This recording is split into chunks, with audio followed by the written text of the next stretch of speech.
여러분 안녕하세요. 여러분들과 함께 멀티미디어 콘텐츠 제작 전문가 필기 과정을 함께하게 된 강사 조교현입니다.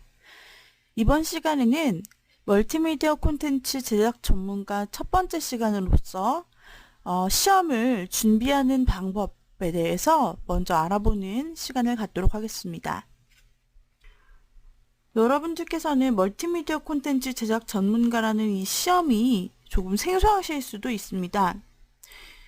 그래픽 관련 자격증 시험 중에서 굉장히 전문적인 항목들을 묻는 시험이고, 특히나 시험 자료가 많이 오픈되어 있지 않은 그런 자격증 중에 하나입니다.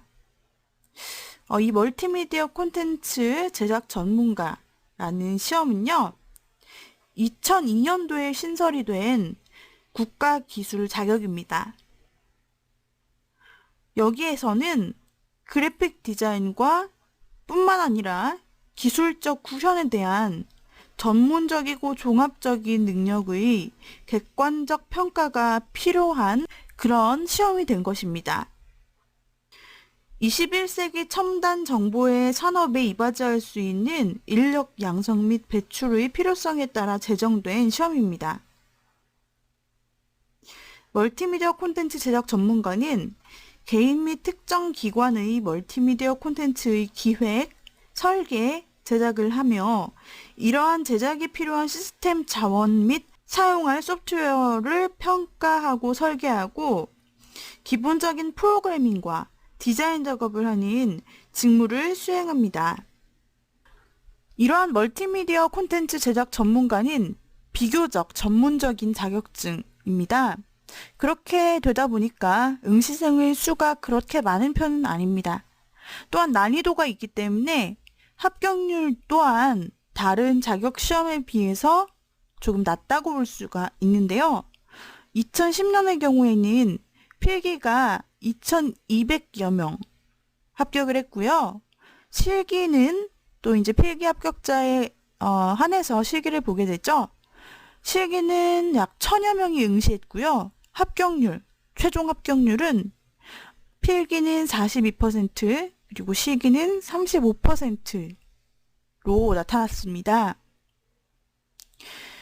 아까 앞서 말씀드린 대로 멀티미디어 콘텐츠 제작 전문가 전문 교육기관도 찾아보기가 조금 힘들었었고요. 또 인터넷에도 도움이 될 만한 자료가 많이 공개가 안 된 그런 스타일이었기 때문이죠. 또 출판사에서 출간되는 수험서도 다른 자격증에 비해서 많지가 않았습니다. 또 신규 버전의 어떤 참고서 그런 것들이 많이 부족했었죠. 그래서 합격을 할 때도 소수의 커뮤니티를 만들어가지고 그 안에서 이제 시험 본 사람들이 이런 스타일로 나왔다 이렇게 정보 공유를 했었고, 또 필기는 그냥 암기를 하고 기출문제를 구해서 보면서 이렇게 응시를 했던 그런 경험이 있네요. 하지만 이제 새롭게 변화가 된 새로운 출제 기준, 바로 이제 2012년도부터는 새로운 출제 기준이 적용되게 되었습니다. 2012년부터 2016년까지 이제 새로운 출제 기준으로 적용이 되게 됩니다. 그래서 여러분들께서 기존에 가지고 계셨던 자료로 참고하셨던 것들이 있다면 2012년 이전의 것들은 이제 거의 필요가 없다고 보시면 되고, 새롭게 출제 기준이 변경된 2012년부터 새로운 단락이라고 보시면 되겠습니다. 자, 그러면은 먼저 멀티미디어 콘텐츠 제작 전문가 시험에 대한 개요를 살펴볼까요? 한마디로 멀티미디어 정보를 컴퓨터를 통해서 시청각적으로 표현할 수 있고, 인터넷 또는 컴퓨터 통신이나 CD-ROM, DVD 등 멀티미디어 매체를 위한 콘텐츠를 제작하는 직무라고 개요가 정의되어 있습니다.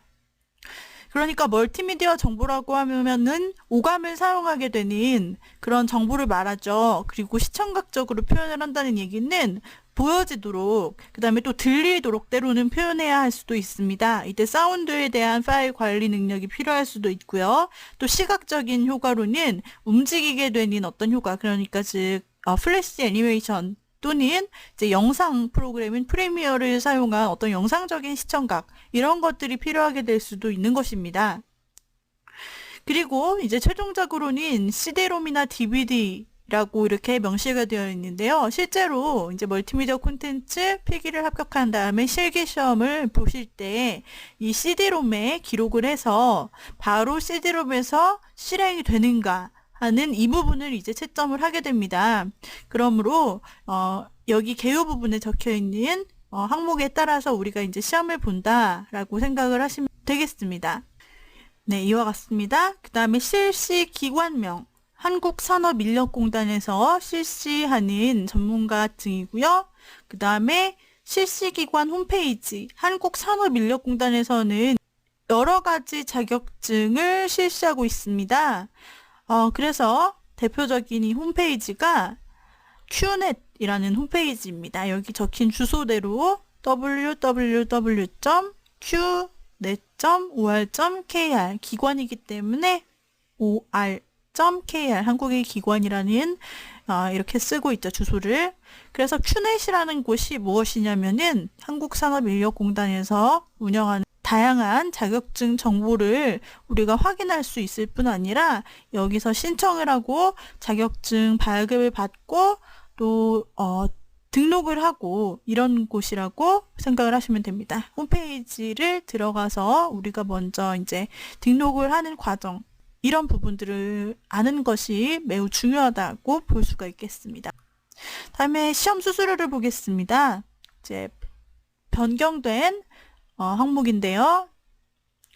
이제 적용기간이 2012년부터 16년까지라고 했습니다. 이 시험 수수료는 여러분들께서 매년 한번 홈페이지에서 확인을 해보셔야 될 것 같은데요. 필기는 현재 19,400원이고 실기 시험 수수료는 26,300원으로 홈페이지에서 시험 응시 신청을 하실 때 최종적으로 홈페이지를 통해서 납부를 하시면 되는 부분이 되겠습니다.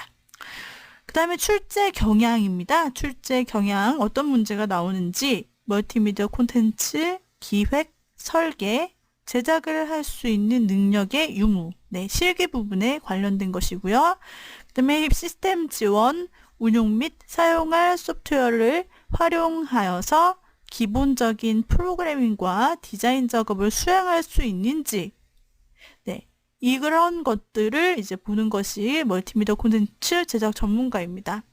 네, 그래서 이러한 멀티미디어적인 요소, 말 그대로 여러 가지 미디어를 사용할 수 있는지, 그리고 최종적으로 이런 것들을 능숙하게 이제 실수 없이 운용하고 마지막에 이제 CD롬까지 완성작을 만들어낼 수가 있는지, 이런 부분들을 보기 때문에 여러분들이 여러 가지 도구를 사용하셔야 되는 게 또 이 자격증의 특징이죠. 그래서 이제 사용하셔야 되는 도구를 미리 말씀을 드리자면 포토샵, 일러스트, 그리고 영상, 프리미어죠. 그 다음에 애니메이션, 앞서 말씀드린 플래시, 이 네 가지를 하나도 빠짐없이 기본에서 중간 정도는 사용을 하시고, 그 중에 특히 플래시는 고급 액션 스크립트까지 사용을 하셔야 이제 통과를 할 수 있는 그런 가능성이 많이 주어집니다. 그래서 여러분들께서 이 어도비 도구들, 멀티미디어 저작 도구들을 다루는 법은 우리가 이제 실기 학습에서 배우도록 하겠고요.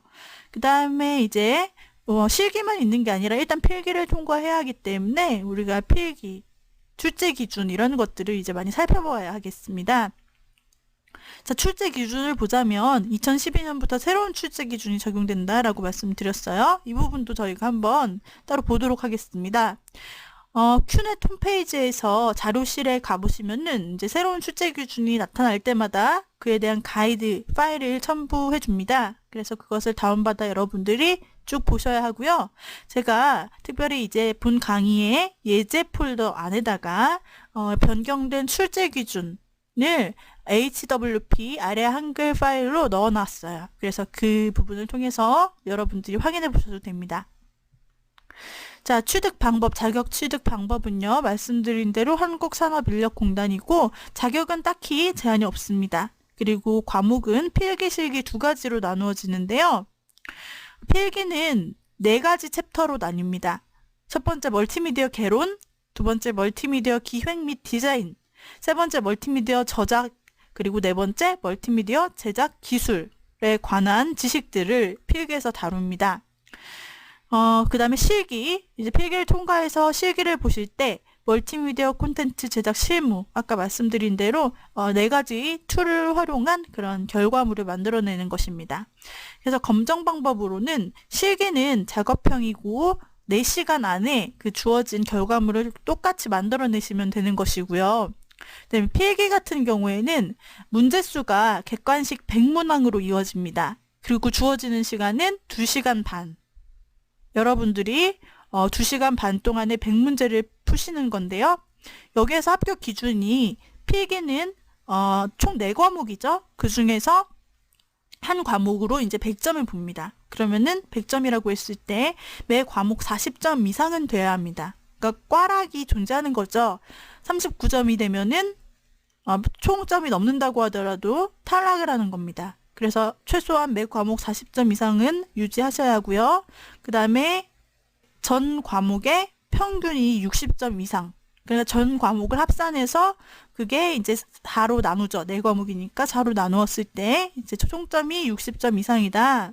100점 만점을 총점으로 보았을 때 60점, 평균 60점 이상이다. 그러면 이제 여러분들이 필기 합격을 하게 되는 겁니다. 기준은 높지 않습니다. 다른 자격증들도 보통 필기 실기를 볼 때 60점 이상이 되면 이제 합격으로 보는데요. 여기서도 같은 그런 기준이라고 보시면 됩니다. 꽈락이 있다는 게 좀 특징이고요. 그 다음에 실기도 역시 100점 만점으로 환산을 합니다. 나름 이제 기준이 있어요. 뭐 사이즈, 뭐 하나의 문제 조건을 빼먹었다, 뭐 이런 것들이죠. 그렇게 100점으로 보았을 때 역시 60점 이상이면은 합격이 되는 것입니다. 자, 그리고 자격증 공식 사이트의 모습을 여러분들은 현재 보고 계십니다. 아까 말씀드렸던 큐넷 사이트에 접속한 모습인데요. 여기 메인 화면에 보시게 되면은 자격정보 검색이 있어요. 그래서 여러분들이 원하는 자격증이 있다. 한국산업인력공단에서 주최하는 자격증이 있다. 그렇다면은 여기에서 이제 검색란에다 자격증명을 넣고 검색을 눌러요. 예를 들어 멀티미디어 콘텐츠 제작 전문가라고 치시면 이와 같이 바로 검색이 되면서 기본 정보 및 시험 정보, 시험 정보에는 이제 시험 일정까지 나와 있는 겁니다. 매 해마다 시험 일정이 다르기 때문에 여기에서 확인을 여러분들이 해주실 수가 있는 거고요. 또 우대 현황이나 훈련 정보, 취업 정보. 여기서 훈련 정보는 이것을 어디에서 어느 기관에서 좀 더 잘 배울 수가 있는가라는 부분에 대한 정보가 되겠고, 취업 정보는 이 자격증을 통해 어느 곳에 취업을 더 잘 할 수 있는가라는 그런 정보들이 되겠습니다. 자, 시험 일정을 제가 미리 보여드리자면 2014년에는요. 지금 3개의 기간이 있습니다. 1회, 2회, 3회가 있죠. 원래는 옛날에는 멀티미디어 콘텐츠 제작 전문가가 1년에 2회밖에 없었습니다. 시험이. 전반기, 하반기 이렇게 2개밖에 없었기 때문에 시험을 한번 떨어지고 나면은 기다리는 시간이 굉장히 길었어요. 또 그만큼 기회가 적기 때문에 사람들이 조금 더 이제 시험을 치는 응시자들이 부담스러운 부분이 있었죠. 필기를 한번 합격을 하면은 뭐 2년 정도 시간을 두고 계속해서 실기를 볼 수 있는데 총 4번밖에 시험을 볼 수 있는 그런 기회가 없는 거잖아요. 그런데 2014년에는 지금 3회로 늘어나는 것을 볼 수가 있습니다. 현재 홈페이지에서 발표된 일정이고요. 또 여러분들이 실시간으로 확인을 하시면 매해 달라지는 모습 확인하실 수 있게 되실 것입니다. 보시면은 이제 원서 접수를 인터넷으로 하게 되어 있죠. 원서 접수가 인터넷으로 이렇게 되고 있고, 원서 접수를 하면은 그 다음 달에 이제 필기 시험을 보게 됩니다. 필기 시험을 본 후로 약 2주 정도 있다가 발표가 되고요. 그 다음에 이제 발표가 되면은 얼마 안 있어서 이제 원서 접수를 합니다. 실기 원서 접수를 바로 그 다음 주에 하고요. 그 다음에 또 약 한 달 정도 후에 이제 실기 시험을 보게 되는데 이때 여러분들이 실기 준비를 하시면 됩니다. 그러니까 꾸준히 툴을 여러분들이 기본기를 익히시고 이때는 이제 기출문제 중심으로 해가지고 여러분들이 어떻게 나오겠다 계속 연습을 하시고 본인의 부족한 부분을 채우는 식으로 한 달 동안 연습을 하시면 되겠죠. 그래서 실기 시험을 보시고요.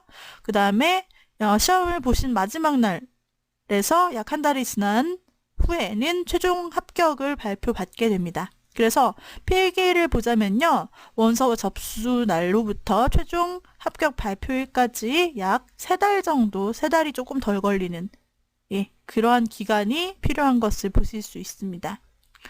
원서 접수 시간은요. 원서 접수 첫날인 아침 9시부터 마지막 날 6시, 오후 6시까지므로 늦지 않게 이 기한 안에 반드시 접수를 할 수 있게 꼭 체크를 해두시고요. 그 다음에 필기시험 합격 예정자 및 최종 합격자 발표 시간은요. 해당 발표일에 오전 9시라고 적혀져 있습니다.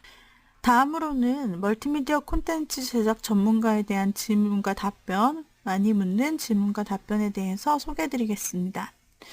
먼저 멀티미디어 콘텐츠 제작 전문가를, 이 자격증을 어떤 사람들이 취득하려고 할까요? 여러분들은 어떤 목적으로 이 자격증을 준비하시나요? 네, 여러 가지 목적이 있겠지만 현직 디자이너로 본인의 실력을 증명하기 위해서 자격증을 이렇게 따려고 하시는 분들도 계시겠죠?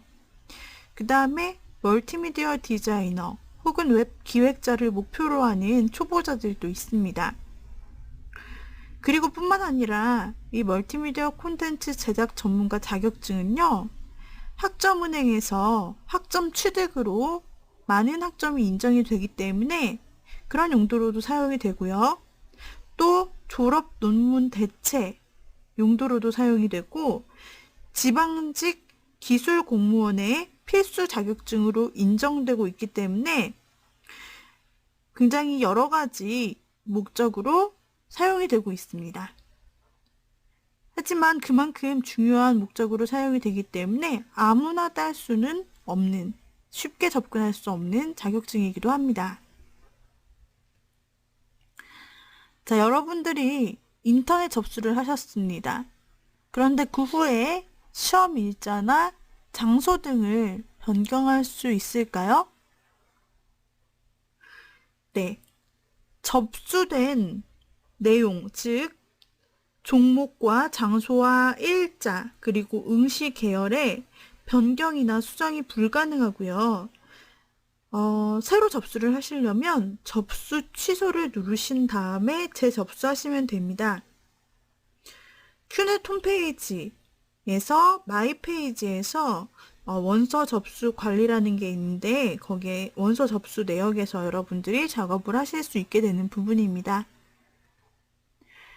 그리고 여러분들이 최종적으로 접수를 하셔서 응시증을 출력을 하시게 되면은 시험 준비물이 나타나게 됩니다.